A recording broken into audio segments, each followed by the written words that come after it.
Sejam bem-vindos ao Nerdologia de História. Meu nome é Felipe Figueiredo, formado em História, colunista, podcaster, youtuber e professor. E cuidado com a cuspida das lhamas ao dar play nesse Nerdologia sobre o Império Inca. Você certamente já ouviu falar dos Incas, ou então sobre Machu Picchu, um sítio arqueológico que é patrimônio da humanidade e é visitado por cerca de 1 milhão de pessoas todo ano. Muita coisa sobre essa civilização, entretanto, é pouco aprendida. O Império Inca foi o maior império indígena da América em território, incluindo partes de 6 países atuais. Se existisse hoje, teria o tamanho aproximado do México, um dos 15 maiores países do mundo. E tudo isso com pouco tempo de existência, cerca de apenas um século. Na verdade, não existia um povo Inca. Nem eles chamavam seu império com esse nome. No idioma nativo Quechua, o nome significava os 4 Suyu, as 4 regiões, os 4 cantos. O Quechua ainda é falado por cerca de 10 milhões de pessoas, principalmente no Peru, onde é um dos idiomas oficiais, assim como no Equador e na Bolívia. Então, da onde vem o nome Inca? Inca, com K, significa senhor ou governante em Quechua, e era o termo usado para a elite que governava o império, desde o monarca até comandantes militares ou coletores de impostos.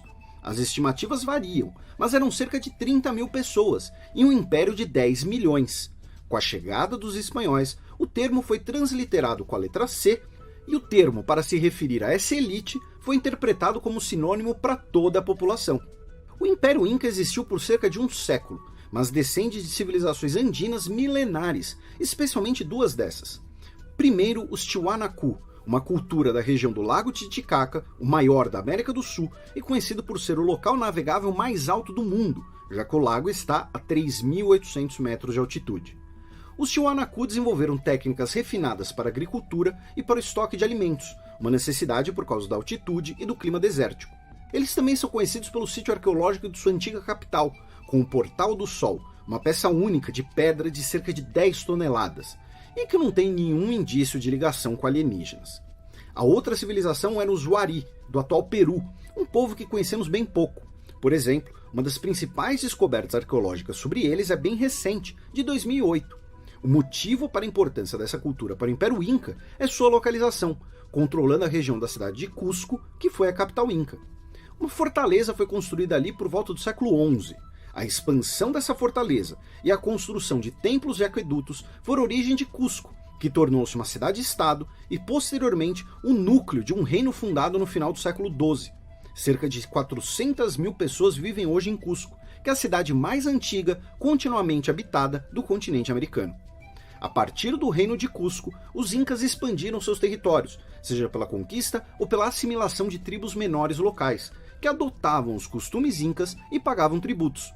Ou seja, o Império Inca era formado por diversos grupos diferentes, com idiomas locais e um sistema parecido com o que chamamos de federalismo. Entre 80 e 90 províncias menores, distribuídas entre os 4 Suyu, mais a capital como uma província separada. Cada região do império tinha poderes locais e uma hierarquia que ia até o Sapa Inca, o imperador. Abaixo dele estava o principal líder religioso, o sacerdote-chefe do culto ao deus Sol, chamado de Inti e presente em símbolos políticos atuais. Mas não sabemos quantos incas conheciam de astronomia e se teriam acreditado que Tintim causava eclipses. Os incas faziam sacrifícios regularmente, inclusive de pessoas, e eram politeístas. Uma divindade conhecida é a Pachamama, deusa da natureza e da fertilidade. Para administrar todo esse império, os incas usavam um sofisticado sistema de nós em cordões, chamados quipos. Eram normalmente feitos de lã de lhama e as posições e quantidades de nós indicavam valores numéricos. Cada cor indicava o que estava sendo contado, em um sistema decimal. Os incas mantinham censos de população e de produção. Infelizmente, muito desse material se perdeu, com o tempo ou destruídos, inclusive as, digamos, instruções. Hoje, os pesquisadores tentam decifrar esses instrumentos, assim como buscam decifrar as formas geométricas usadas pelos incas em cerâmica, que talvez fossem sua escrita. E falando em lã de lhama, o Império Inca dependia bastante dessa espécie parente dos camelos, essencial meio de transporte em uma série de estradas organizadas, além de fonte de carne.